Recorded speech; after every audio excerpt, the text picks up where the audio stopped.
தலைகளை தாழ்த்தி நாம் ஆண்டவரை ஒரு விஷயாய் நோக்கி பார்க்கலாம். எங்களை அதிகமாய் நேசிக்கிற எங்கள் பரலோக பிதாவே, இந்த லெந்து கால நற்செய்தி கூட்டங்களுக்கும் நீர் எங்களுக்கு எவைகளை கற்றுக் கொடுக்க சித்தமாய் இருக்கிறீரோ அவைகளை நீர் கற்றுத்தர வேண்டும் நாங்கள் ஜெபிக்கிறோம். சுவாமி, பேசுகிறனை முற்றிலுமாய் மறைத்து கொள்ளும். வேதத்தின் ஆக்கியோனாகிய பரிசுத்த ஆவியானவர் எங்களோடு இடைப்பட வேண்டும் என்று ஜெபிக்கிறோம். ஆண்டவரே, நீர் பேசும், நாங்கள் கேட்கிறோம். இயேசு கிறிஸ்து மூலம் ஜெபிக்கிறோம் ஜீவன் நல்ல பிதாவே, ஆமென். கொலோசையருக்கு எழுதின நிருபம் 2ஆம் அதிகாரம் 7வது வசனத்தை நம்ம வாசிக்கலாம்.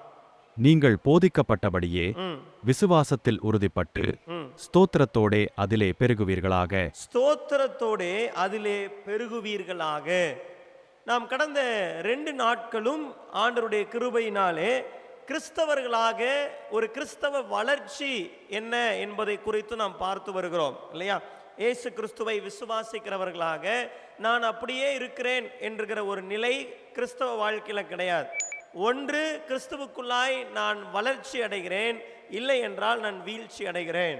தேக்க நிலை என்கிற ஒரு நிலை கிறிஸ்தவ வாழ்க்கையில் கிடையாது என்பதை குறித்து நாம் பார்த்தோம். கிறிஸ்துவுக்குள்ளாக நான் வளர வேண்டும், அதை ஆண்டவர் என்னிடத்தில் எதிர்பார்க்கிறார். இப்படிப்பட்ட லெந்து காலங்கள் நான் கிறிஸ்துவுக்குள்ளாய் வளருவதற்கான வாய்ப்புகள் என்று சொல்லி நம்ம பார்த்தோம்.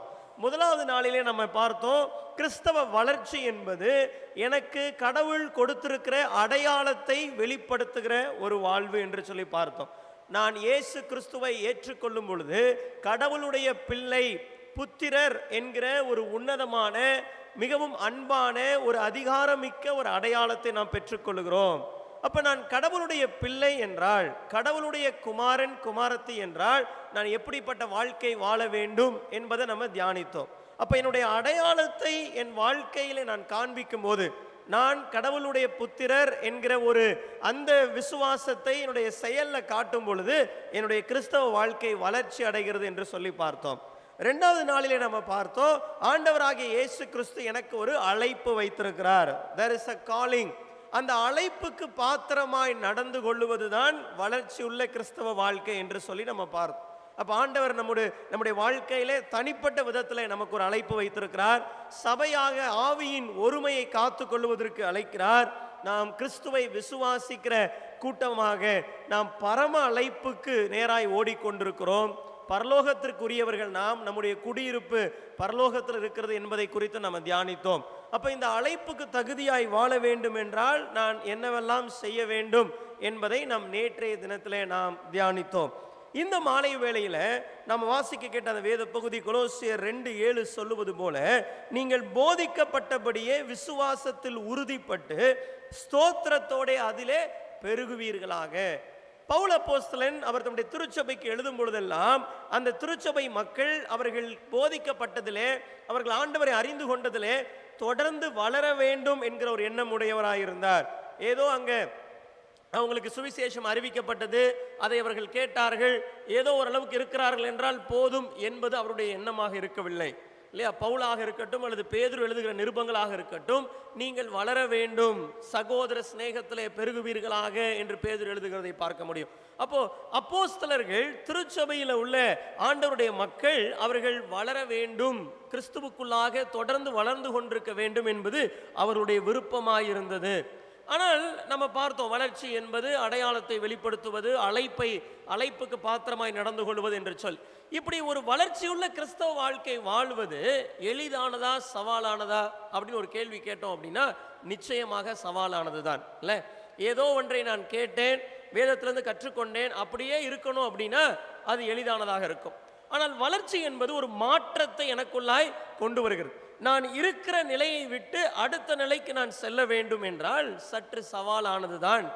உலகம், பிசாசு, என்னுடைய மாம்சம் என்னுடைய வளர்ச்சிக்கு தடையாய் நிறைய காரியங்களை கொண்டு வந்து கொண்டே இருக்கிறது. அதனாலதான் எபிரேயர்ல நமக்கு தெரிஞ்ச ஒரு வசனம், எபிரேயர் 12ஆம் அதிகாரம் 1வது வசனத்தை வாசிக்கலாம். ஆகையால் மேகம் போன்ற இத்தனை திரளான சாட்சிகள் நம்மை சூழ்ந்து கொண்டிருக்க பாரமான யாவற்றையும் நம்மை சுற்றி நெருங்கி நிற்கிற பாவத்தையும் தள்ளிவிட்டு விசுவாசத்தை துவக்குகிறவரும் முடிக்கிறவருமாயிருக்கிற இயேசுவை நோக்கி நமக்கு நியமித்திருக்கிற ஓட்டத்தில் பொறுமையோடே ஓடக்கடவோம். நமக்கு நியமித்திருக்கிற ஓட்டத்திலே பொறுமையோடு ஓடக்கடவோம்.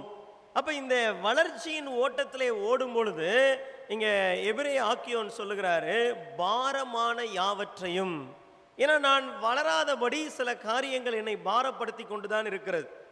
அது எனக்குள் இருந்தது காரியமா இருக்கலாம், எனக்கு வெளியிலிருந்து வருகிற காரியங்களாக இருக்கலாம்.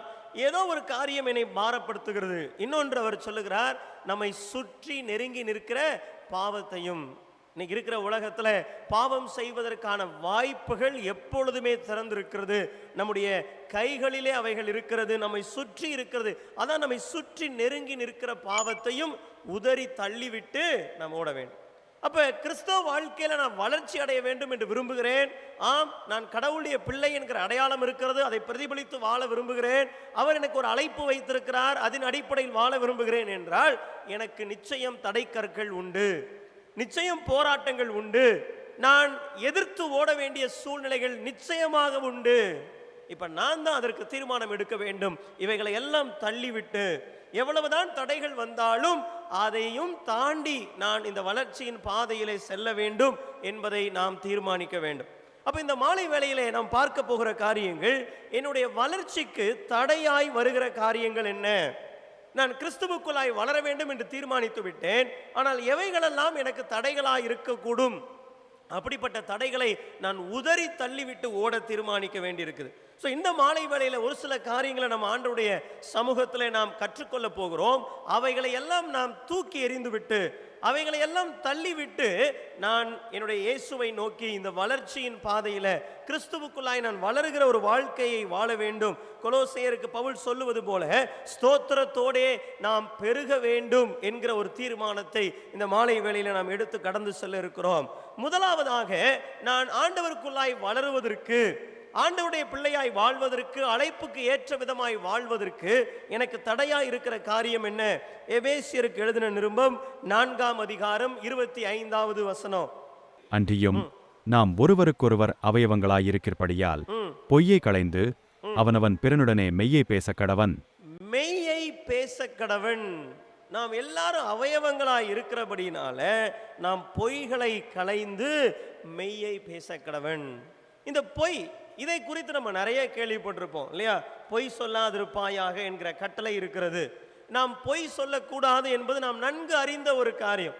ஆனால் இன்னைக்கு நிறைய நேரங்களில் நம்மால் ஏன் கிறிஸ்துவுக்குள்ளாய் வளர முடியவில்லை?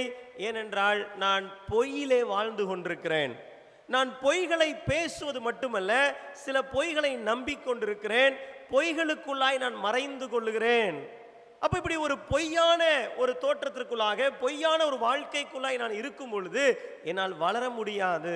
இல்லை, ஆண்டவர் கூட நம்முடைய வாழ்க்கையில் அவர் கிரியை செய்ய வேண்டும் என்றால் நான் எவ்வளவு உண்மையாய், எவ்வளவு பொய்யான ஒரு தோற்றத்தை உண்டாக்காமல் எவ்வளவு உண்மையாய் தேவ சமூகத்திலே வருகிறேன் என்பதை தான் பார்க்கிறார். இல்லை, உண்மையாய் தம்மை நோக்கி கூப்பிடுகிறவர்களுக்கு கர்த்தர் சமீபமாய் இருக்கிறான்னு வேதம் சொல்லு. அப்ப நிறைய நேரங்களிலே நான் இந்த பொய்க்குள்ளாக இருக்கிறேன். அதான் பவுல் சொல்லுகிறாரு, நீங்க மெய்யை பேச வேண்டும், நீங்க பொய்யை சொல்லக்கூடாது. நீங்க யோசித்து பாருங்க, அநேக நேரத்தில் நான் ஒரு பொய் சொல்லிவிட்டால் பிரச்சனையை கையாளுவது எளிதுன்னு நம்ம நினைக்கிறோம். இந்த இடத்துல ஒரு பொய் சொல்லி ஒரு காரியத்தை மறைத்து விட்டால் நான் எளிதாக இந்த சூழ்நிலையை கடந்து விடலாம்னு யோசிக்கிறோம். ஆனால் பொய்கள் நாம் கிறிஸ்துவுக்குள் வளருவதற்கு பெரிய தடையா இருக்கிறது. ஏனென்றால் பொய்யின் நிமித்தமாக என் வாழ்க்கையில வளர்ச்சி உண்டாக முடியாது.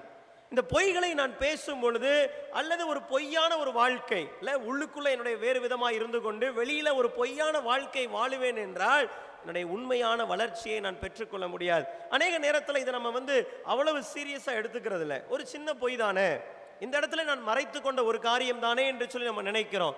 ஆனால் அன்பானவர்களே, நான் கிறிஸ்துவுக்குள்ளாய் வளருவதற்கு பொய் எந்த விதத்திலும் எனக்கு உதவி செய்ய போவதில்லை.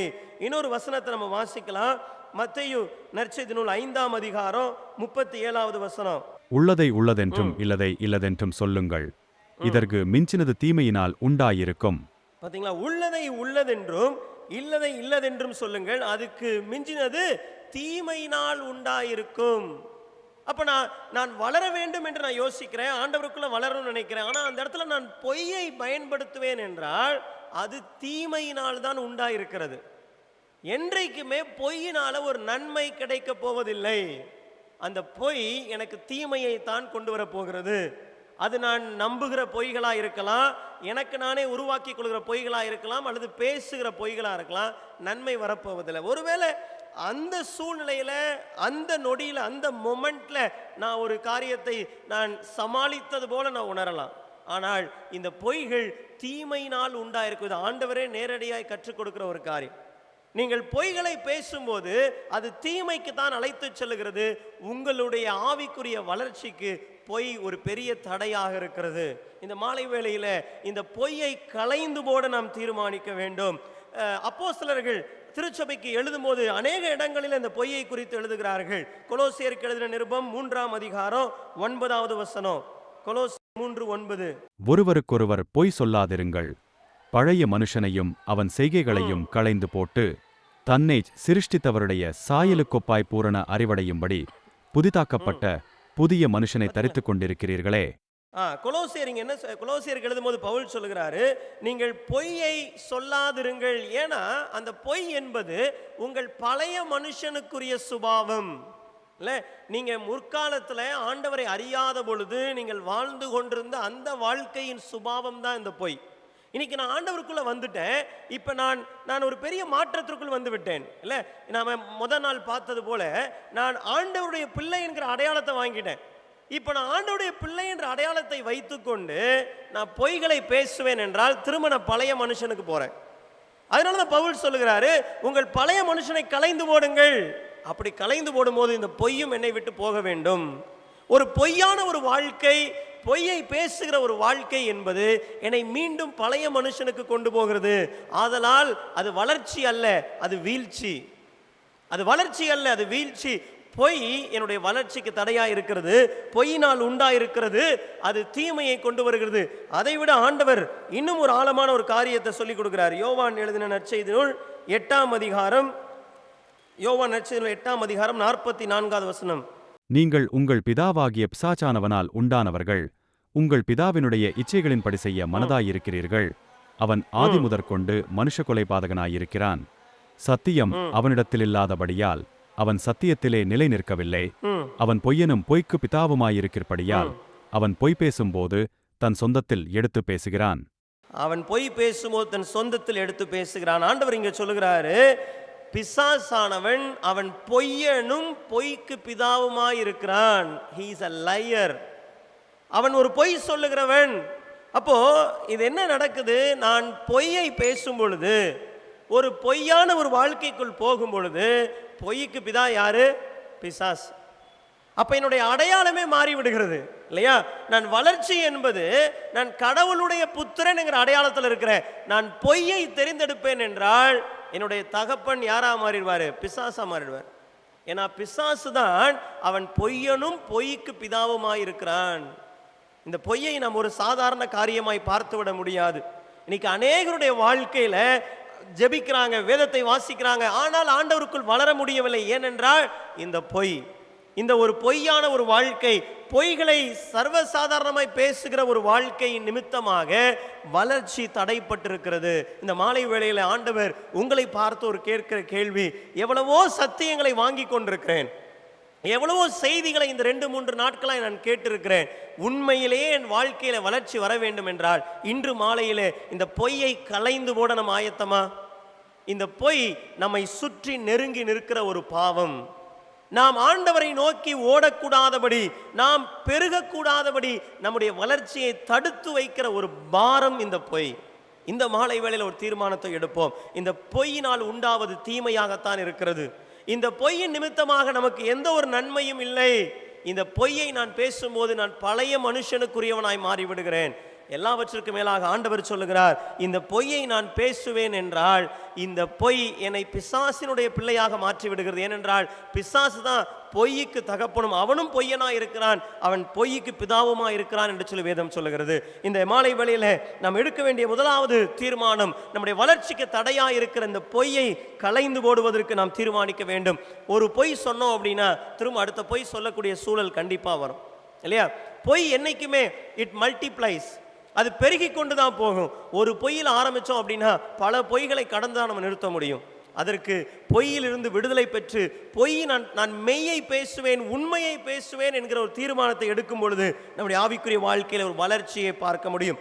இரண்டாவதாக நாம் பார்க்கிற இரண்டாவது தடை, நாம் ஆண்டவருக்குள் வளருவதற்கு இருக்கிற தடை, எபேசியருக்கு எழுதின நிருபம் 4ஆம் அதிகாரம் 26வது வசனம். நீங்கள் கோபம் கொண்டாலும் பாவம் செய்யாதிருங்கள். கோபம் கொண்டாலும் பாவம் செய்யாதிருங்கள். அதே எபேசியர் 4ஆம் அதிகாரம் 31வது வசனத்தை வாசிக்கலாம். சகலவிதமான கசப்பும் கோபமும் மூர்க்கமும் கூக்குரலும் தூஷணமும் மற்ற எந்த துர்க்குணமும் உங்களை விட்டு நீங்க கடவது. இரண்டாவது, கோபமும் கசப்புணர்வும்.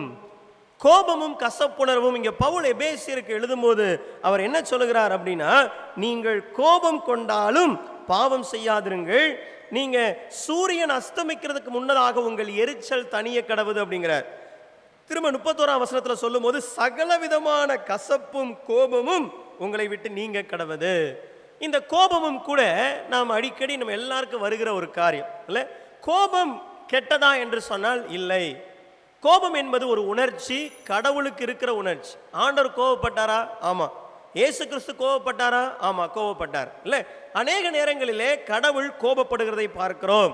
இந்த கோபம் நமக்கு ஒரு அநியாயத்தை பார்க்கும் பொழுது வரலாம், ஒரு அநீதியை பார்க்கும் பொழுது நமக்கு வரணும். ஐயோ இப்படி நடக்கிறதே என்கிற ஒரு கோபம் எனக்கு வர வேண்டும். ஆனால் இந்த கோபம் எனக்குள்ளாகவே இருக்கும் என்றால், இந்த கோபம் வெளிப்படுத்தப்படாமல் என் இருதயத்துக்குள் இருக்கும் என்றால் அது கசப்பாக மாறுகிறது. ஒருவேளை உறவுகளிலும் கூட எனக்கு கோபம் வரலாம் இல்லையா? என் குடும்பத்தில் இருக்கிறவர்கள் நான் சொல்வதை கேட்கவில்லை அல்லது ஏதோ ஒரு காரியத்தில் அவர்கள் தவறு இழைக்கிறார்கள் என்று பார்க்கும்போது கோபம் வருவது இயல்புதான். ஆனா இங்க ரெண்டு காரியத்தை பவுல் சொல்லுகிறார். ஒன்று, கோபப்படும் பொழுது நீங்கள் என்ன செய்கிறீர்கள் இல்லையா? கோபம் கொண்டாலும் பாவம் செய்யாதிருங்கள். ரெண்டாவது ஒரு காரியத்தை சொல்றாரு, சூரியன் அஸ்தமிக்கிறதுக்கு முன்னாடி கோபம் என்ன பண்ணிடணுமா? தனிய கடவுது. ஏன் அப்படி தனியாத கோபம் கசப்புணர்வாய் மாறுகிறது? அது கசப்புணர்வாய் இருதயத்திலே மாறும் பொழுது அது என்னுடைய வளர்ச்சியை தடை செய்கிறது, நிச்சயமாய் தடை செய்கிறது. இருதயத்திலே ஒரு வெறுப்பை வைத்துக்கொண்டு, ஒரு கசப்புணர்வை வைத்துக்கொண்டு நான் ஆண்டவருக்குள்ளாய் வளர முடியாது. எப்படி நான் அன்பை வெளிப்படுத்த முடியும் இல்ல? நான் கடவுளுடைய பிள்ளையாக ஒரு அன்பை எப்படி வெளிப்படுத்த முடியும்? ஆண்டவர் எனக்கு கொடுத்திருக்கிற அழைப்புக்கு பாத்திரமாய் நான் எப்படி நடந்து கொள்ள முடியும்? நிச்சயமாக முடியாது. அதனாலதான் இந்த கோபத்தை கையாளுவதிலே நாம் மிக கவனமாக இருக்க வேண்டும். யாக்கோபு அப்போஸ்தலன் இப்படி சொல்கிறார், வாசியுங்கள். யாக்கோபு 1:19-20. ஆகையால் என் பிரியமான சகோதரரே, யாவரும் கேட்கிறதற்கு தீவிரமாயும் பேசுகிறதற்கு பொறுமையாயும் கோபிக்கிறதற்கு தாமதமாயும் இருக்க கடவர்கள். கோபிக்கிறதற்கு தாமதமாயும் இருங்கள். எவ்வளவு தாமதிக்க முடியுமோ கோபத்தை தாமதப்படுத்துங்கள். அடுத்த வசனம், மனுஷருடைய கோபம் தேவனுடைய நீதியை நடப்பிக்க மாட்டாதே. ஒரு அருமையான ஒரு காரியத்தை இங்க யாக்கோபு சொல்லுகிறார். மனுஷருடைய கோபம் தேவ நீதியை நடப்பிக்க மாட்டாதே. உனக்கு வருகிற கோபம், உனக்கு வருகிற ஆத்திரம் எந்த நீதியை நடப்பிக்க போகிறது இல்லையா? கோபத்தின் விளைவாக அநேக உறவுகள் உடைந்ததை நம்ம பார்த்திருக்கிறோம். கோபத்தின் விளைவாக பேசப்பட்ட வார்த்தைகள் ஏற்படுத்தின காயங்கள் எத்தனையோ ஆண்டுகளுக்கு இருக்கிறதை நம்ம பார்த்திருக்கிறோம்ல. அதான் இங்க யாக்கோபு அப்போஸ்தலன் சொல்லுகிறாரு, உங்களுடைய கோபம், மனுஷருடைய கோபம் தேவ நீதியை நடப்பிக்க மாட்டாது. அதனால அந்த கோபத்தை நீங்கள் தாமதப்படுத்துங்கள், கோபிக்கிறதுக்கு நீங்கள் தாமதியுங்கள் என்று சொல்லுகிறார். கோபத்தின் விளைவாக நான் என்ன செய்கிறேன் என்பது முக்கியம். ஏனென்றால் கோபம் என்பது எல்லா மனிதருக்கும் இருக்கிற உணர்ச்சி தான். ஆனால் அந்த கோபம் என்னை என்ன செய்ய தூண்டுகிறது? இன்னொன்று நான் கேட்க வேண்டிய கோபம், எதற்காக நான் கோபப்படுகிறேன் இல்ல, எதற்காக கோபப்படுகிறேன்? இதை நான் ஒரு கேள்வியை கேட்டு பார்த்தேன் அப்படின்னா, என்னுடைய கோபம் நியாயமான கோபமா அல்லது இது கசப்புணர்வின் கோபமா என்பதை நம்ம அறிந்து கொள்ள முடியும். நம்ம எல்லாருக்கும் ஒரு தெரிந்த ஒரு கதை தான் நாகமானுடைய கதை இல்லையா? இந்த நாகமான் அந்த தீர்க்கதரிசியை பார்க்க போகிறான். தீர்க்கதரிசியை பார்த்த உடனே தீர்க்கதரிசியினுடைய வேலைக்காரன் மூலமாக செய்தி வருகிறது, எப்பா நீ போய் யோர்தான் நதியிலே 7 முறை முங்கி எழும்பினால் சுகமடைவாய் என்று. இவன் கோபப்படுகிறான். இவனுக்கு மிகுந்த கோபம் கொண்டு அப்படின்னு போட்டிருக்கோம். நீங்க அப்புறமா வேதத்தை வாசித்து பாருங்க, மிகுந்த கோபம் கொண்டுன்னு. ஏன் கோபம் வருகிறது? உனக்கு சுகவீனம் இருக்கிறது, இந்த தீர்க்கதரிசிட்ட போக வேண்டும் என்று சொல்லியிருக்கிறாங்க. தீர்க்கதரிசியினுடைய வீட்டு வாசலுக்கு வந்தாச்சு, சுகத்திற்கான தீர்வு கொடுக்கப்பட்டாயிற்று இல்ல, உறுதி கொடுக்கப்பட்டாயிற்று. நீ யோர்தான் நதிக்கு போ, 7 முறை நீ ஸ்நானம் செய்தால் சுகம் உண்டு. அப்புறம் ஏன் கோபம் வருகிறது? அவன் சொல்றான், அவனுக்கு கோபம் என்னவென்றால், இவர் வெளியில வரவே இல்லையே, அவர் வெளியில வருவார்னு நான் நினைத்திருந்தேன், என்னை தடவி பார்ப்பார் என்று நினைத்திருந்தேன், எனக்காக ஜெபிப்பார் என்று நினைத்தேன், நான் நினைத்தது நடக்கவில்லை. எனக்கென்று இவர் ஒரு மரியாதை கொடுப்பார் நினைச்சேன், நான் என சீரியா தேசத்து படைத்தளபதி, நான் நினைத்தது நடக்கவில்லை, கோபம் வருகிறது. அவன் நினைக்கிறான், தமஸ்குவிலே உள்ள நதிகள் எவ்வளவு சிறந்த நதிகள், எனக்கு தெரிஞ்ச அந்த நதிகள் தான் சிறப்பானது, நான் ஏன் யோர்தானில் மூழ்க வேண்டும், கோபம் வருகிறது. எதற்காக நான் கோபப்படுகிறேன்? இன்னைக்கு அநேக நேரங்களிலே என்னுடைய கோபம் என் சுயம் சார்ந்ததா இருக்குது. இல்லை, நான் நினைத்தது நடக்கவில்லை என்பதற்காக கோபப்படுகிறேன். நான் நினைத்தது போல பிற மனிதர்கள் என்னை நடத்தவில்லை என்பதற்காக நான் கோபப்படுகிறேன். என்னை இப்படிதான் இவங்க நடத்தணும்னு நினைச்சேன், ஆனால் தீர்க்கதரிசி வெளியிலே வரல. அந்த நாகமான் அந்த கோபத்தின் விளைவாக அவன் திரும்பி போக ஆரம்பிச்சான். அவ்வளவு சுகத்திற்கு அருகாமையில் வந்துவிட்டு, அற்புதத்திற்கு அவ்வளவு அருகாமையில் வந்துவிட்டு அவன் மீண்டும் திரும்பி போக ஆரம்பிக்கிறான். அவன் வேலைக்காரர் தான் சொல்றாங்க, ஐயா இந்த தீர்க்கதரிசி வேற ஏதாவது பண்ண சொல்லி தான் நீங்க பண்ணிருப்பீங்களே, இந்த தண்ணியில இறங்கி ஒரு 7 முறை நீங்க ஸ்நானம் பண்ணுங்களே, சுத்தமாவீர் என்று தானே சொன்னார், நீங்க ஏன் செய்யக்கூடாது என்று சொல்லி அதற்கப்புறமாக தான் இறங்கி அவன் அந்த ஸ்நானம் பண்ணி ஒரு சுகத்தை பெற்றுக்கொள்வதை பார்க்கிறோம். கோபம் எதற்காக எனக்கு வருகிறது என ஆராய்ந்து பார்க்க வேண்டும். ஏனென்றால் இந்த கோபம் என்னுடைய விருப்பத்திற்காக, என் சுயத்திற்காக வரும் என்றால் அது தேவ நீதியை நடப்பிக்காது. அதனுடைய செயல்கள் நாகமான் வாழ்க்கையை போல சில நேரங்களிலே நான் கடவுள் எனக்கு வைத்திருக்கிற அற்புதத்தை விட்டு என்னை திரும்பி செல்ல நேரிடும். நான் கிறிஸ்துவுக்குள்ளாய் வளருவதை விட்டுவிட்டு வீழ்ச்சி அடைய செய்துவிடும் இந்த கோபமும் கசப்புணர்வும். இன்னைக்கு அநேக நேரங்களிலே தீர்க்கப்படாத கோபம், வெளிப்படுத்தப்படாத கோபம், உள்ளேயே அதை வைத்து வைத்து வைத்து வைத்து வைத்து கசப்புணர்வாக, வெறுப்புணர்வாக மாறிவிடுதுல்ல. இன்னைக்கு அந்த கோபத்தின் விளைவாக அநேகர் பிறரோடு பேசுவதில்லை. இன்னைக்கு நான் கோபத்தை மனதில் வைத்துக்கொண்டு, கசப்பை வைத்துக்கொண்டு ஒருவருக்கு ஒருவர் பேசாமல் இருப்பேன் என்றால் கிறிஸ்தவ வாழ்க்கையில் நான் வளர்ச்சி அடைய முடியாது, நான் வீழ்ச்சி அடைந்து கொண்டிருக்கிறேன் என்றுதான் அர்த்தம். இல்ல, மன்னியாமை, என்னால் மன்னிக்க முடியவில்லை, அந்த கோபம் உள்ளே இருக்கிறது, அந்த கசப்புணர்வு உள்ளே இருக்கிறது, என்னால் மன்னிக்க முடியவில்லை. கொலோசையர் 3ஆம் அதிகாரம் 8வது வசனத்தை வாசிக்கலாம். இப்பொழுதோ கோபமும் மூர்க்கமும் பொறாமையும் உங்கள் வாயில் பிறக்கலாகாத தூஷணமும் வம்பு வார்த்தைகளுமாகிய இவைகளை எல்லாம் விட்டுவிடுங்கள். பவுல் எபேசியருக்கு எழுதும் போது சொல்றாரு, கொலோசியருக்கு எழுதும் போது சொல்றாரு, இந்த கோபமும் இந்த மூர்க்கமும் இவைகளை எல்லாம் நீங்கள் விட்டு விடுங்கள். இன்னைக்கு யோசித்து பாருங்க, இந்த மாலை வேளையில நான் இன்னும் மனதிற்குள் வைத்துக் கொண்டிருக்கிற கோபம் என்ன? எதற்காக என்னுடைய வாழ்க்கையில கோபம் வருகிறது? ஏன் நான் கோபப்படுகிறேன் என்பதை கொஞ்சம் ஆராய்ந்து பாருங்கள். இந்த கோபமும் இந்த கோபத்தை உள்ளேயே வைத்திருக்கிற அந்த கசப்புணர்வும் என் வாழ்க்கையின் வளர்ச்சிக்கு பெரிய தடையா இருக்குதுங்க.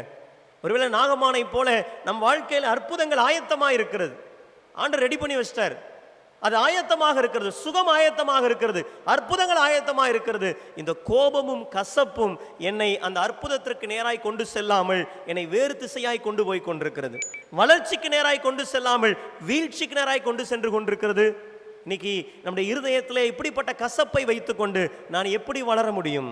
நான் இன்னும் யாரையும் மன்னிக்காமல் இந்த மன்னியாமையை, ஒரு பகையை, ஒரு வெறுப்பை எனக்குள்ளாய் வைத்திருப்பேன் என்றால், இல்லை, ஒரு அருமையான தேவ ஊழியர் சொல்லுகிறார், நான் ஒருவர் மீது கசப்புணர்வை வைத்துக்கொண்டு அவரை மன்னியாமல் வைத்திருக்கிறேன் என்றால் நான் என்னை மட்டுமல்ல அவரையும் நான் கட்டி வைத்திருக்கிறேன் என்ற அர்த்தம். நான் அவர்களை கட்டி வைத்திருக்கிறேன் அர்த்தம். நான் என்றைக்கு ஒருவரை மனதார மன்னிக்கிறேனோ, மனப்பூர்வமாய் மன்னிக்கிறேனோ, ஆண்டவர் சொல்றாருல, நீங்கள் உங்களுக்கு உங்களுடைய சக மனிதர்களை மனப்பூர்வமாய் மன்னியாமற் போனால் உங்கள் பிதாவும் உங்களை மன்னிக்க மாட்டார். அப்படி நான் மனப்பூர்வமாய் மன்னிக்கும் பொழுது கட்டவிழ்த்து விடுகிறேன், ஒரு விடுதலையை நான் கொடுக்கிறேன்.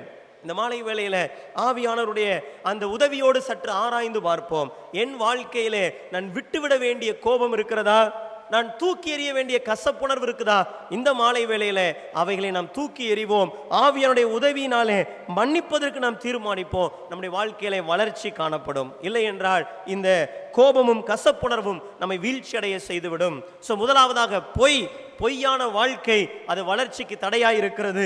கோபமும் கசப்புணர்வும் வளர்ச்சிக்கு தடையாய் இருக்கிறது. மூன்றாவதாக எபேசியர் 5ஆம் அதிகாரம் 5வது வசனம், விபசாரக்காரனாவது அசுத்தனாவது விக்கிரகாராதனைக்காரனாகிய பொருளாசைக்காரனாவது தேவனுடைய ராஜ்யமாகிய கிறிஸ்துவின் ராஜ்யத்திலே சுதந்திரம் அடைவதில்லை என்று அறிந்திருக்கிறீர்களே.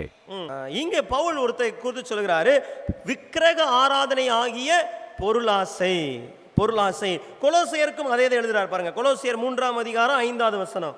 ஆகையால் விபசாரம், அசுத்தம், மோகம், துரிச்சை, விக்கிரகாராதனையான பொருளாசை ஆகிய இவைகளை பூமியில் உண்டு பண்ணுகிற உங்கள் அவயவங்களை அழித்து போடுங்கள். விக்கிரக ஆராதனையான பொருளாசை.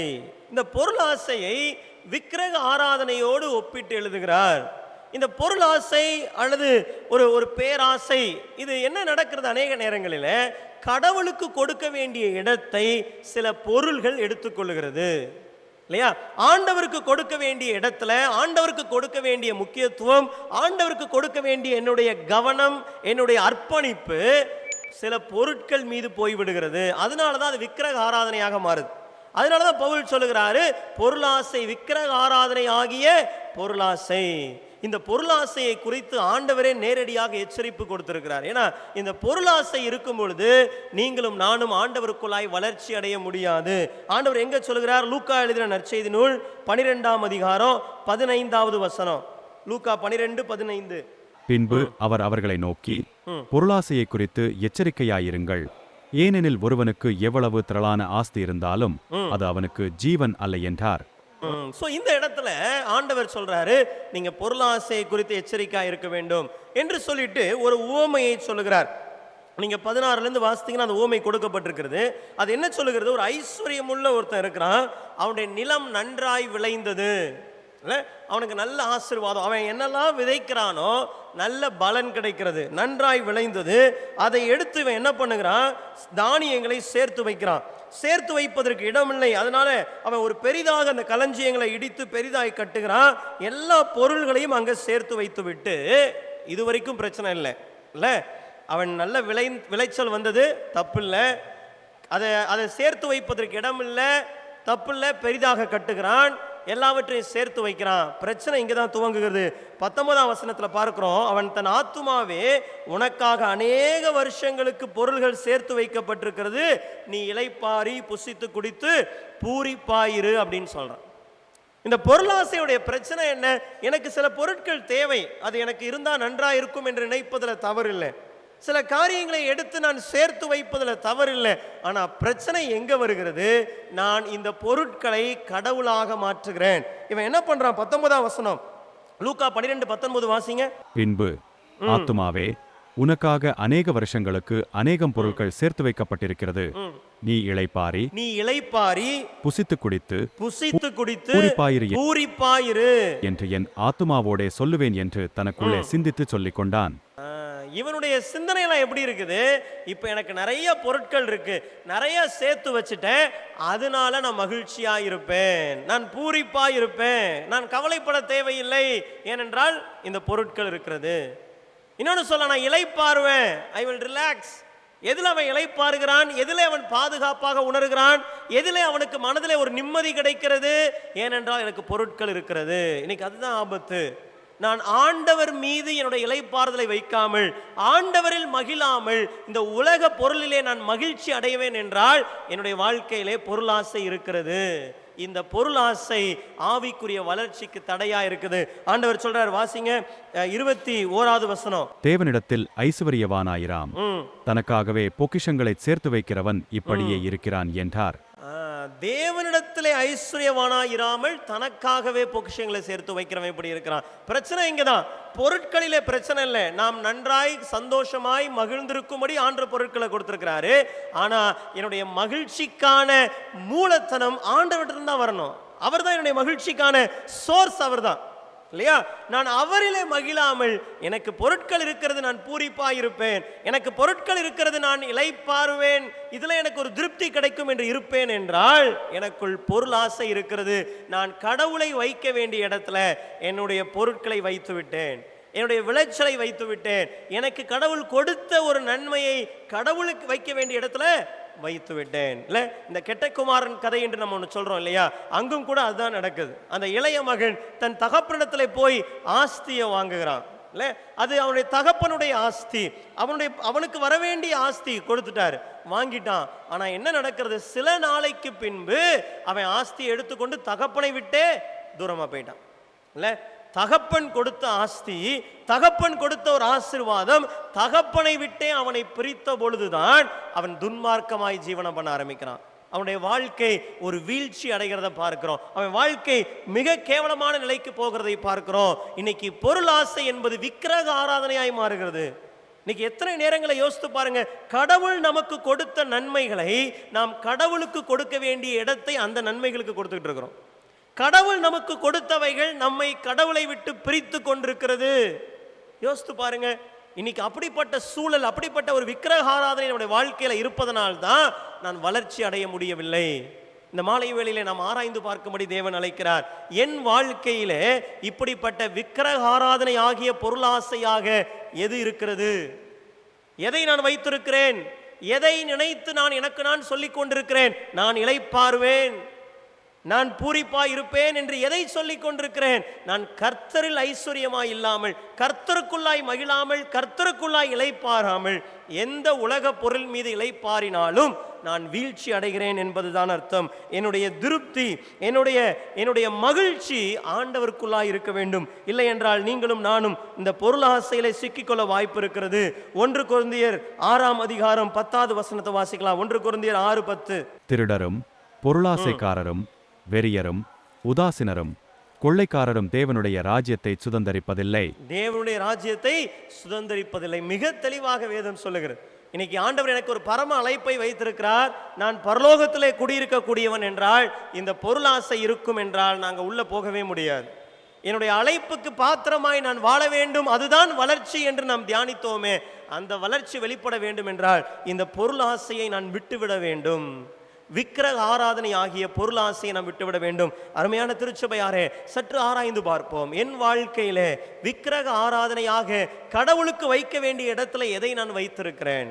ஒருவேளை அது ஆண்டவர் எனக்கு கொடுத்த காரியமாக கூட இருக்கலாம். ஆனால் அவருக்கு கொடுக்க வேண்டிய இடத்தை நான் இப்படிப்பட்ட பொருள் ஆசைக்கு கொடுத்திருப்பேன் என்றால் நான் விக்கிரக ஆராதனை செய்கிறவனாய் இருக்கிறேன். அது என் வளர்ச்சிக்கு தடையாக இருக்கிறது. 4ஆவதாக 1 கொரிந்தியர் 8ஆம் அதிகாரம் முதல் 3 வசனங்களை வாசிக்கலாம். 1 கொரிந்தியர் 8 முதல் 3 வசனங்கள்.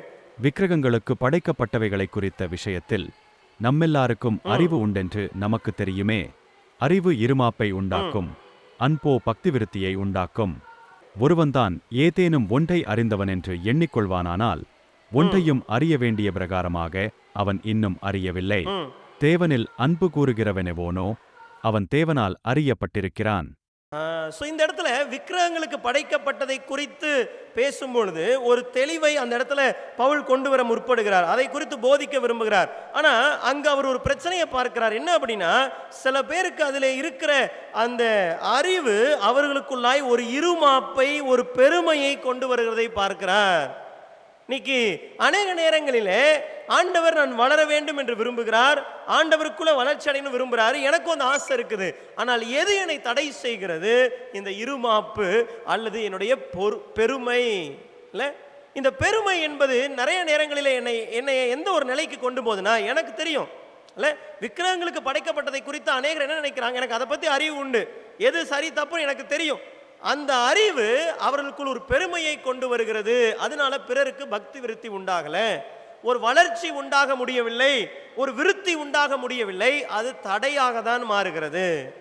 அருமையான திருச்சபையாரே, இந்த மாலை வேளையில ஆண்டவர் கேட்கிற ஒரு காரியம், இந்த பெருமை எனக்குள்ளா இருக்கிறதா? இந்த பெருமையும் மிக மிக ஆபத்தானது. ஏன்னா பெருமையை சொல்லுவாங்க, இட் இஸ் த ஃபர்ஸ்ட் சின். முதல் பாவம் பெருமைதான். ஏன்னா பிசாசானவன்ல அவன் ஆண்டவருக்கு சமமாக இருக்க வேண்டும் என்று சொல்லி பெருமைப்பட்டதுனால தான் அந்த சர்ப்பமாகிய பிசாசு கீழே தள்ளப்படுகிறத நம்ம பார்க்கிறோம். ஏசாயால வாசிக்கிறோம், எசேக்கியேல வாசிக்கிறோம். இந்த பெருமையை குறித்து ஆண்டவரும் மிக எச்சரிப்போடு சொல்லுகிறதை பார்க்கிறோம் இல்லையா? லூக்கா எழுதின நற்செய்தி நூல் 14ஆம் அதிகாரம் 11வது வசனம். லூக்கா 14:11. தன்னைத்தான் உயர்த்துகிறவன் எவனும் தாழ்த்தப்படுவான், தன்னைத்தான் தாழ்த்துகிறவன் உயர்த்தப்படுவான் என்றார். தன்னைத்தான் உயர்த்துகிறவன் எவனும் தாழ்த்தப்படுவான், தன்னை தாழ்த்துகிறவன் உயர்த்தப்படுவான் வேதம் சொல்லுது. ஆண்டவர் ரொம்ப ஓப்பனா சொல்லுகிறார். அது மட்டும் யாக்கோபு 4ஆம் அதிகாரம் 6வது வசனத்தை நான் வாசிக்கிறேன். யாக்கோபு 4:6. அவர் அதிகமான கிருபை அளிக்கிறாரே, ஆதலால் தேவன் பெருமை உள்ளவர்களுக்கு எதிர்த்து நிற்கிறார். நீங்க யோசித்து பாருங்க, ஏதாவது ஒரு பாவம் செய்தவர்களுக்கு அல்லது ஏதோ ஒரு தவறு செய்கிறவர்களுக்கு தேவன் எதிர்த்து நிற்கிறார்னு பைபிள்ல போட்டிருக்கா? இந்த பெருமைக்கு தான் தேவன் எதிர்த்து நிற்கிறார்னு போட்டிருக்கு இல்ல?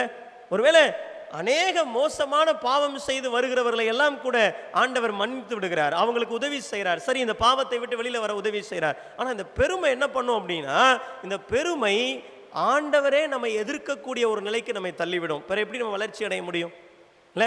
அதனாலதான் வேதம் சொல்லுகிறது யாக்கோபு 4:6 தாழ்மை உள்ளவர்களுக்கோ கிருபை அளிக்கிறார் என்று சொல்லி இருக்கிறது. இன்னைக்கு இந்த பெருமை எனக்குள்ளா இருக்கும் என்றால் நான் வளர்ச்சி அடைய வாய்ப்பே இல்லை. ஏன்னா ஆண்டவரே எனக்கு ஆப்போசிட்ல வந்துடுறார், ஆண்டவரே என்னை எதிர்த்து நிற்கிறார். அவ்வளவு தூரத்திற்கு இந்த பெருமை மிக மிக ஆபத்தானதா இருக்கிறது. எனக்கு எல்லாம் தெரியுங்கிற எண்ணம், என்னுடைய சுயம் மேலோங்கி இருக்கிற ஒரு மனம் மேட்டிமையான ஒரு வாழ்க்கை தான் இந்த பெருமை நிறைந்த வாழ்க்கை. அதனாலதான் ஆண்டவர் சொல்லும் போது சொன்னாரு, ஒருவன் என்னை பின்பற்றி வர விரும்பினால் தன்னைத்தான் வெறுத்து இல்ல, என்னை வெறுக்க வேண்டும். அந்த பெருமையிலிருந்து நான் முதலாவது வெளியில வரணும். இந்த பெருமையை நான் சாகடிக்காமல், இந்த சுயத்தை நான் சாகடிக்காமல் சிலுவையை எடுத்துக்கொள்ள முடியாது. இன்னைக்கு நம்ம நேரம் நினைக்கிறோம், நான் பெருமையும் வைத்துக் கொள்வேன் சிலுவையும் சுமப்பேன். இல்லை, ஆண்டவர் தெளிவா சொல்லிட்டாரு, நான் சுயத்தை வெறுத்து தான் சிலுவையை சுமக்க முடியும். சுயத்தையும் சிலுவையும் சேர்த்து சுமக்க முடியாது. ஏனென்றால் என்னுடைய சுயம் சிலுவையில் அறையப்பட வேண்டும், என்னுடைய சுயம் சிலுவையிலே சாகடிக்கப்பட வேண்டும், என்னுடைய பெருமையை நான் சிலுவையிலே சாகடிக்க வேண்டும். அப்படி இல்லை என்றால் நான் சிலுவையை சுமந்து வாழ முடியாது. இன்னைக்கு அநேகருடைய வாழ்க்கையில வளர்ச்சி அடைய முடியல. ஏன்? இந்த பெருமை. நான் அறிவேன், எனக்கு தெரியும், என்னுடைய நிலை எனக்கு தெரியும். நிறைய நேரங்களிலே நாம் நம்மை குறித்து எண்ண வேண்டியதற்கு மிஞ்சி எண்ணிக்கொண்டிருக்கிறோம். அப்ப இந்த பெருமை வரும்போது என்ன நடக்கிறது? என்னால் புதிதாக ஒன்றை கற்றுக்கொள்ள முடியாது. ஏன்னா நான் நினைச்சுக்குவேன் எனக்கு தெரியும், நான் எல்லாவற்றையும் அறிந்தவள் என்கிற எண்ணம் இருப்பதனால புதிதாய் கற்றுக்கொள்ள முடியாது. கற்றுக்கொள்ள முடியாததுனால என் வாழ்க்கையில வளர்ச்சி இருக்காது. இந்த மாலை வேளையில சற்று ஆராய்ந்து பார்ப்போம், என்னுடைய வாழ்க்கையில பெருமை இருக்கிறதா? இந்த பெருமையை நான் பெருமை உள்ளவனாய் நான் காணப்படுவேன் என்றால் ஆண்டவரே எனக்கு எதிர்த்து நிற்கிறார். நாம் சற்று யோசித்து பார்க்கணும். நம்ம முதலாவதே நம்ம பார்த்தோம், என்னை நெருங்கி நிற்கிற பாவத்தையும் பாரத்தையும் நான் தள்ளிவிட வேண்டும், உதறிவிட வேண்டும். இல்லை என்றால் என்னால் வளர்ச்சி அடைய முடியாது. முதலாவது பொய்யை குறித்து பார்த்தோம் இல்ல? பொய் என்னுடைய வாழ்க்கையில இருக்கும் என்றால் என்னால் வளர்ச்சி அடைய முடியாது. கோபமும் கசப்புணர்வும் என் வாழ்க்கையில இருக்கும் என்றால் என்னால் வளர்ச்சி அடைய முடியாது. அது என்னுடைய வளர்ச்சியை தடை செய்கிறதா இருக்கிறது. மூன்றாவது பொருளாசையை குறித்து பார்த்தோம். இந்த பொருளாசை எனக்குள் இருக்கும் என்றால் என்னால் வளர்ச்சி அடைய முடியாது, அது ஒரு விக்கிரக ஆராதனையாக மாறுகிறது. நான்காவது பெருமையை குறித்து நம்ம பார்த்தோம். இந்த பெருமை எனக்குள் இருக்கும் பொழுது என்னுடைய வளர்ச்சியை தடை செய்கிறது. ஏனென்றால் ஆண்டவரே எனக்கு எதிர்த்து நிற்கிறார். பெருமை உள்ளவர்களுக்கு தேவன் எதிர்த்து நிற்கும் பொழுது எப்படி வளர்ச்சியை பார்க்க முடியும்? கடைசியாக ஒரு காரியத்தை நான் சொல்ல விரும்புகிறேன். கொலோசியருக்கு எழுதின நிருபம் 2ஆம் அதிகாரம் 7-8 வசனங்கள். கொலோசியர் 2:7-8. நீங்கள் போதிக்கப்பட்டபடியே விசுவாசத்தில் உறுதிப்பட்டு ஸ்தோத்திரத்தோடே அதிலே பெருகுவீர்களாக, லௌகிக ஞானத்தினாலும் மாயமான தந்திரத்தினாலும் ஒருவனும் உங்களை கொள்ளை கொண்டு போகாதபடிக்கு எச்சரிக்கையாயிருங்கள். அது மனுஷர்களின் பாரம்பரிய நியாயத்தையும் உலக வழிபாடுகளையும் பற்றிந்தே இயலாமல் கிறிஸ்துவை பற்றினதல்ல. வளர்ச்சிக்கு தடையா இருக்கிற 5வது காரியம் என்ன அப்படின்னா, கள்ள உபதேசங்கள் அல்லது உலக ஞானத்தினாலே வருகிற உபதேசங்கள். அதனாலதான் இங்க பவுல் கொலோசியருக்கு சொல்லும் போது சொல்றாரு 7ஆம் வசனத்துல, நீங்கள் போதிக்கப்பட்டதுல நீங்க உறுதியா இருங்க. ஏன்னா சில நேரங்களில் லௌகீக ஞானத்தையும் மாயமான தந்திரத்தையும் ஒருவன் உங்களை கொண்டு வந்து உங்களை கொள்ளை கொண்டு போய்விடக்கூடாது. நீங்க இயேசு கிறிஸ்துவை குறித்து கேள்விப்பட்டிருக்கிறீங்க, அவர்ல வளர்ந்து கொண்டு வர்றீங்க. ஆனால் நீங்கள் கவனமா இல்லை என்றால் இந்த உலக ஞானத்தை உள்ள வந்து போதிச்சிருவாங்க இல்லையா? உலக ஞானத்தை போதிச்சிருவாங்க. உலகத்தின் காரியங்களை பாரம்பரியங்களை சொல்லி உங்களை திசை திருப்பி விடுவார்கள். இன்னைக்கு சொல்லவே தேவையில்லை, ஏராளமான வேதத்திற்கு புறம்பான உபதேசங்கள் காணப்படுகிறது. வேத வசனத்தோடு ஒத்து போகாத, ஆண்டவரால் வேதத்தால் அங்கீகரிக்கப்படாத அநேக சத்தியங்கள் இன்னைக்கு பிரசங்கிக்கப்படுகிறது. நாம் மிக கவனமா இருக்கணும். இன்னைக்கு அப்படிப்பட்ட லௌகீக அந்த ஞானத்திற்கு இடம் கொடுப்போம் என்றால் வழி விலகி விடுவோம் இல்ல? அநேக இந்த வசனங்கள் நம்ம அதை பார்க்க முடியும். 1 யோவான் 4ஆம் அதிகாரம் 1வது வசனம் வாசிக்கலாம். 1 யோவான் 4:1. பிரியமானவர்களே, உலகத்தில் அநேகங் கள்ளத்தீர்க்கதரிசிகள் தோன்றியிருப்பதினால் நீங்கள் எல்லா ஆவிகளையும் நம்பாமல் அந்த ஆவிகள் தேவனாலுண்டானவைகளோ என்று சோதித்தறியுங்கள். சோதித்தறியுங்கள். இன்னைக்கு நமக்கு அந்த சோதித்தறிகிற ஒரு பழக்கம் நமக்கு வேணும். எந்த ஒரு காரியத்தை கேட்டாலும் கேட்டவுடன் நம்ம உடனே என்ன பண்ணிடக்கூடாது, ஏற்றுக்கொள்ளக்கூடாதுல்ல. இன்னைக்கு நிறைய நேரங்களில் சொல்லிட்டு ஒரு ஆமேன் சொல்லுங்க அப்படின்னா நம்ம ஆமேன்னு சொல்லிடும். ஆமேன் எதற்கு நான் ஆமேன் சொல்லுகிறேன், எதை நான் ஒத்துக்கொள்ளுகிறேன், சோதித்தறிய வேண்டும் இல்லை. அதனால யோவான் சொல்லுகிறார், எல்லாவற்றையும் நீங்கள் நம்பாமல் சோதித்தறியுங்கள், வேதத்தோடு ஒப்பிட்டு சோதித்து பார்க்க வேண்டும். இன்னைக்கு நான் உலக ஞானத்திற்கும் உலக உபதேசங்களுக்கும் கள்ள தீர்க்க தரிசனங்களுக்கும் தெளிவாய் யோவான் எழுதுகிறார் இல்லையா, உலகத்திலே அநேக கள்ள தீர்க்க தரிசிகள் தோன்றி இருப்பதினால் சோதித்தறியுங்கள். இன்னைக்கு அநேகர் ஆவிக்குரிய வாழ்க்கையில வீழ்ச்சி அடைந்ததற்கு காரணம் இப்படிப்பட்ட தவறான உபதேசங்களுக்கு பின்னாக சென்றதுனால. தவறான உபதேசங்களுக்கு பின்னாக சென்று பாவ வாழ்க்கையில விழுந்து அதை உணர்வடையாமல், இன்னைக்கு கள்ள உபதேசங்கள் என்னை மனம் திரும்ப அனுமதிக்காது, நான் செய்வது சரி, இதில் ஒரு தவறும் இல்லை என்று என்னை ஆண்டவரை விட்டு வேறு திசையிலே அதை அனுப்பி விடுகிறது. அதனாலதான் தீமோத்தேயுக்கு எழுதும் போது கூட பவுல் சொல்லுகிறார்ல, 1 தீமோத்தேயு 4ஆம் அதிகாரம் 1-2 வசனங்கள். 1 தீமோத்தேயு 4:1-2.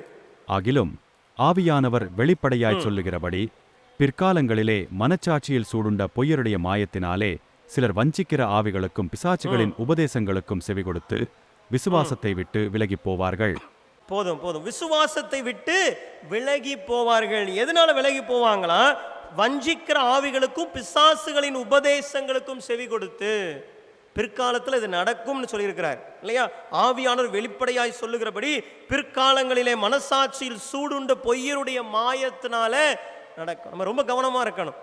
இன்னைக்கு பிசாசின் உபதேசங்களும் கள்ள போதனைகளும் பெருகி இருக்கிற காலம். அநேகர் விசுவாசத்தை விட்டு விலகி போவார்கள் என்று போடப்பட்டிருக்கிறது.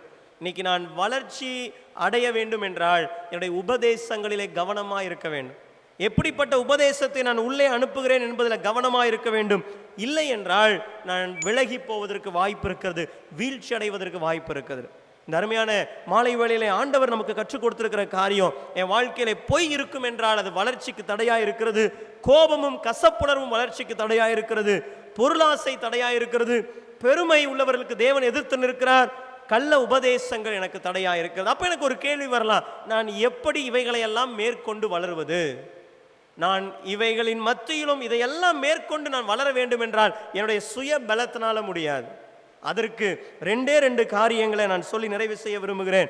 2 தீமோத்தேயு 3ஆம் அதிகாரம் 12வது வசனத்தை வாசிக்கலாம். பவுல் மிக அருமையாக தீமோத்தேயுவுக்கு இந்த ஆலோசனையை சொல்லுகிறார். 2 தீமோத்தேயு 3ஆம் அதிகாரம் 12வது வசனம். அன்றியும் கிறிஸ்து இயேசுவுக்குள் தேவபக்தியாய் நடக்க மனதாயிருக்கிற யாவரும் துன்பப்படுவார்கள். ஆமா, தேவபக்தியாய் நடக்க மனதாயிருந்தால் துன்பம் உண்டு, சவால்கள் உண்டு. ஆனா அதற்கு என்ன தீர்வு? 14வது வசனம். நீ கற்று நிச்சயித்துக் கொண்டவைகளில் நிலைத்திரு, அவைகளை இன்னாரிடத்தில் கற்றாய் என்று நீ அறிந்திருக்கிறதுமல்லாமல். நீ கற்று நிச்சயித்துக் கொண்டிருக்கிறவைகளில் நிலைத்திரு இல்லையா. அதுக்கடுத்து சொல்றாரு 16வது வசனம். வேத வாக்கியங்கள் எல்லாம் தேவாவியினால் அருளப்பட்டிருக்கிறது, தேவனுடைய மனுஷன் தேறினவனாகவும் எந்த நற்கிரியையும் செய்ய தகுதியுள்ளவனாகவும் இருக்கும்படி. போதும், தேவனுடைய மனுஷன் தேறினவனாக இருக்கும்படியாக தான் இந்த வேத வாக்கியங்கள் கொடுக்கப்பட்டிருக்கிறது. பவுல் சொல்றார் தீமோத்தேயுவுக்கு, நீ சிறு வயதிலிருந்தே நீ அறிந்து வைத்திருக்கிறாய். 15ஆம் வசனத்துல பாத்தீங்கன்னா, பரிசுத்த வேத எழுத்துக்களை நீ சிறு வயது முதல் அறிந்தவன் என்று உனக்கு தெரியும் இல்லையா. அப்ப இந்த பரிசுத்த வேத எழுத்துக்கள், வேத வாக்கியங்கள் எல்லாம் நம்மை தேறினவர்களாக நிறுத்தும்படி கொடுக்கப்பட்டிருக்கிறது. அப்ப நீங்களும் நானும் இந்த வளர்ச்சியின் பாதையிலே செல்ல வேண்டும், அதற்கான தடைகளை மேற்கொள்ள வேண்டும் என்றால் இந்த வேத வாக்கியங்கள் தான் உதவி செய்யும். இந்த வேத வசனத்தை, இந்த கடவுளுடைய வேத பரிசுத்த வேத எழுத்துக்களை நான் எவ்வளவாய் கற்றுக்கொள்கிறேனோ, எவ்வளவாய் பிடித்துக் கொள்ளுகிறேனோ. 17ஆம் வசனம் பாருங்க. 2 தீமோத்தேயு 3:17 சொல்லுகிறது, உபதேசத்துக்கும் கடிந்து கொள்ளுதலுக்கும் சீர்திருத்தத்துக்கும் நீதியை படிப்பிக்குதலுக்கும் பிரயோஜனம் உள்ளவைகளாயிருக்கிறது. இந்த வேத எழுத்துக்கள் தான் உங்களையும் என்னையும் இந்த தடைகளை தாண்டி வருவதற்கு உதவி செய்யும். இந்த வேதத்திற்கு வெளியே நான் ஒரு வளர்ச்சியின் பாதையிலே செல்வதற்கு எனக்கு வேற எந்த உதவியும் கிடையாது. இந்த வேத வாக்கியங்கள் தான் என்னை நான் கற்று நிச்சயித்து கொண்டவைகளை நிலைத்திருப்பதற்கு, என்னை தேறினவனாக மாற்றுவதற்கு இந்த வேத வாக்கியங்கள் தான் உதவி செய்யும். இந்த வேத வாக்கியங்களோடு சேர்ந்து எனக்கு உதவி செய்வதற்கு பரிசுத்த ஆவியானவர் ஆயத்தமா இருக்கிறார். பரிசுத்த ஆவியானவரை ஆண்டவர் நமக்கு அருளி செய்து இந்த வார்த்தையின் ஆக்கியோனாகிய தூய ஆவியானவர் நமக்கு உதவி செய்ய ஆயத்தமா இருக்கிறார். ரோமருக்கு எழுதின நிருபம் 8ஆம் அதிகாரம் 26வது வசனத்தை வாசிக்கலாம். ரோமர் 8:26. அந்தப்படியே ஆவியானவரும் நமது பலவீனங்களில் நமக்கு உதவி செய்கிறார். நாம் ஏற்றபடி வேண்டிக் கொள்ள வேண்டியதெனதென்று அறியாமல் இருக்கிறபடியால் ஆவியானவர் தாமே வாக்கு கடங்காத பெருமூச்சுகளோடு நமக்காக வேண்டுதல் செய்கிறார். பார்த்தீங்களா, அருமையா பவுல் இங்க எழுதுகிறார் ரோமருக்கு, ஆவியானவரும் நமது பலவீனங்களில் நமக்கு உதவி செய்கிறார். அப்ப எங்கெல்லாம் எனக்கு சவால் இருக்கிறதோ, ஒருவேளை எனக்கு பெருமையை விட முடியவில்லை, கோபத்தை விட முடியவில்லை, கசப்புணர்வை விட முடியல, பொருளாசையில் இருக்கிற அந்த பலவீனங்களிலே உதவி செய்வதற்கு ஆவியானவர் ஆயத்தமா இருக்கிறாரா. சில நேரங்களிலே நம்மால் ஜெபிக்க முடியாத போது அவர் நமக்காக வாக்கு கடங்காத பெருமூச்சுகளோடு வேண்டுதல் செய்கிறவராய் இருக்கிறார். அநேக நேரங்களில் பரிசுத்த ஆவியானவர் அப்படின்னாலே ஒரு அனுபவத்தோடு நம்ம தொடர்பு படுத்திக்கிறோம் இல்ல, ஒரு குறிப்பிட்ட வட்டத்திற்குள்ளாய் பரிசுத்த ஆவியானவர் நிறுத்திறோம் இல்ல. ஆவியானவர் நம்முடைய பலவீனங்களை உதவி செய்ய ஆயத்தமா இருக்கிறார். கிறிஸ்துவுக்குள்ளாய் நான் வளர்ச்சி அடைவதற்கு, நமக்காக வேண்டுதல் செய்வதற்கு, நம்மை பலப்படுத்துவதற்கு ஆவியானவர் நமக்கு அருளப்பட்டிருக்கிறார். 27வது வசனம் சொல்லுகிறது, ஆவியானவர் தேவனுடைய சித்தத்தின்படியே பரிசுத்தவான்களுக்காக வேண்டுதல் செய்கிறபடியால் இருதயங்களை ஆராய்ந்து பார்க்கிறவர் ஆவியின் சிந்தை இன்னதென்று அறிவார். அவர் பரிசுத்தவான்களுக்காக, தேவனால் பரிசுத்தப்படுத்தப்பட்டவர்களுக்காக, அவர்கள் கிறிஸ்துவுக்குள்ளாய் வளருவதற்கு ஆவியானவர் உதவி செய்கிறவராயிருக்கிறார். இந்த வார்த்தையும் ஆவியானவரும், இந்த வேத எழுத்துக்களும், இந்த பரிசுத்த வேத எழுத்துக்களும் பரிசுத்த ஆவியானவருடைய உதவியும் நமக்கு இருக்கும் பொழுது நிச்சயமாக நீங்களும் நானும் நம்முடைய வாழ்க்கையில வளர்ச்சி அடைய முடியும். இந்த லெந்து காலங்கள் நம்முடைய வாழ்க்கையில ஒரு வளர்ச்சியின் காலங்களாய் மாறட்டும்.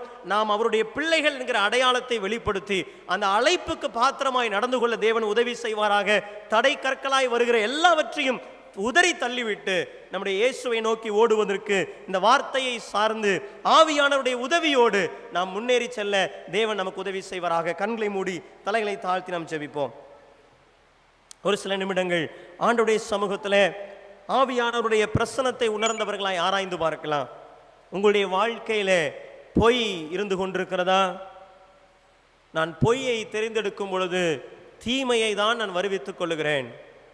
இந்த பொய்யை தெரிந்தெடுக்கும் பொழுது அதனால் நன்மை இல்லை, நான் பொய்க்கு தகப்பனாகிய பிசாசுக்கு இடம் கொடுத்து விடுகிறேன். வளர்ச்சிக்கு பொய் ஒரு பெரிய தடையாக இருக்கிறது. என்னுடைய வாழ்க்கையிலே கோபம் இருக்கிறதா? மனுஷருடைய கோபம் தேவ நீதியை நடப்பிக்க மாட்டாதே. அநேக நேரங்களிலே சூரியன் அஸ்தமித்த பின்னரும் கோபத்தை மனதிலே வைத்து இன்னும் மன்னிக்க முடியாமல் கசப்புணர்வோடு வாழ்ந்து கொண்டிருக்கிறோமா? இந்த மாலை வேளையில் ஒரு தீர்மானத்தை எடுப்போம். ஆண்டவரே, நான் உமக்குள்ளாய் வளர விரும்புகிறேன், அதனால எனக்கு இந்த கோபம் வேண்டாம் சுவாமி, இந்த கசப்புணர்வு வேண்டாம் ஆண்டவரே, நான் மன்னிக்க தீர்மானிக்கிறேன் என்று சொல்லுவோமா? இந்த வளர்ச்சிக்கான தடைகளை எல்லாம் தூக்கி எறிந்து கிறிஸ்துவுக்குள்ளாய் வளர்வதற்கு நம்மை நாம் அர்ப்பணிப்போம். பொருளாசை இருக்கிறதா? விக்கிரக ஆராதனை ஆகிய பொருளாசை, ஆண்டவருக்கு கொடுக்க வேண்டிய இடத்தை நாம் எதற்கு கொடுத்து வைத்திருக்கிறோம்? எதிலே இளைப்பாறுகிறோம்? எதிலே திருப்தி அடைகிறோம்? எதிலே பூரிப்பாகிறோம்? கர்த்தருக்குள் மட்டுமே நாம் திருப்தி அடைய வேண்டும்.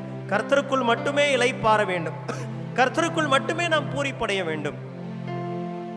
பொருளாசை வளர்ச்சிக்கு தடையா இருக்கிறது. பெருமை உள்ளவர்களா இருக்கிறோமா? சுயத்தை சாகடிக்காமல் சிலுவை சுமக்க முடியாது. பெருமை உள்ளவர்களுக்கு தேவனே எதிர்த்து நிற்கும் பொழுது அங்கு வளர்ச்சிக்கு வாய்ப்பில்லை. ஆண்டவருடைய சமூகத்தில், ஆண்டவரே என்னை நான் தாழ்த்துகிறேன் என்று சொல்லுவோம். என் சுயம் படட்டும் ஆண்டவரே என்று சொல்லி கேட்போம். கள்ள உபதேசங்களுக்கு இடம் கொடுத்திருக்கிறோமா? பிசாசின் உபதேசங்கள், லௌகீக ஞானத்தை, உலக ஞானத்தை வெளிப்படுத்துகிற உபதேசங்களுக்கு இடம் கொடுப்போம் என்றால் நாம் வளர்ச்சி அடைய முடியாது. அநேகர் விசுவாசத்தை விட்டு விலகி போவார்கள் என்று வேதம் சொல்லுகிறது. யோவான்ல வாசிக்கிறோம், நீங்கள் சோதித்து பாருங்கள். சோதித்து பார்ப்பதற்கு இந்த வேத அறிவு நமக்கு முக்கியம். இந்த தடைகளை மேற்கொள்வதற்கு பரிசுத்த வேத எழுத்துக்களை நாம் உறுதியாய் பிடித்துக் கொள்ள வேண்டும். அது மட்டுமல்லாதபடி பரிசுத்த ஆவியானவர் உங்களுக்கு எனக்கும் உதவி செய்வதற்கு அவர் ஆயத்தம் உள்ளவராய் இருக்கிறார். நமக்காக அவர் வாக்கு கடங்காத பெருமூச்சுதலோடு வேண்டுதல் செய்கிறவராய் இருக்கிறார்.